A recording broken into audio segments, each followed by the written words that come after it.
Qatar offers refuge to its leader, Ismail Haniyeh, who also might be the brain behind the attacks on Israel. These terrorists and political leaders are welcomed on Qatari soil, from where they can launch calls for jihad, calling on Muslims to give their lives for the massacre of Jews. Alexandre Delval is an author and expert on radical Islamist terrorism.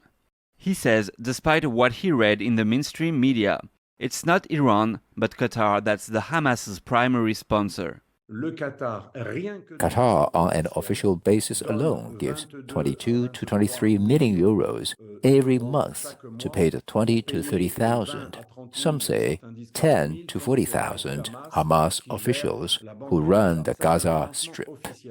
That's official funding. There's probably a lot more unofficial aid to Hamas, some say 10 times more than what is official.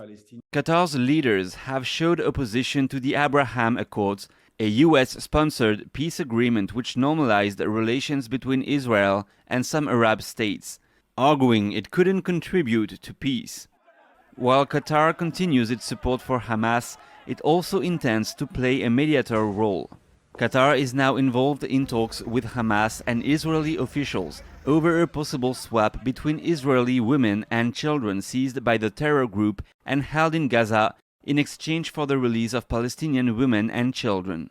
Delval says he met with a Qatari embassy official in Paris and asked him why the country provided support to Hamas. The Qatari ambassador told me it's not to support their fight. It's about Bedouin hospitality, which then allows us to have contacts with everyone and which then allows us to negotiate the release of the hostages.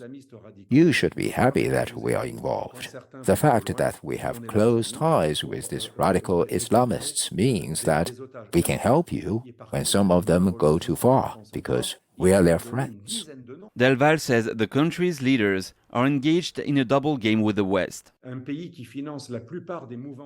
country that has been sponsoring most of the Islamist movements for years, while saying that it will help us free the hostages.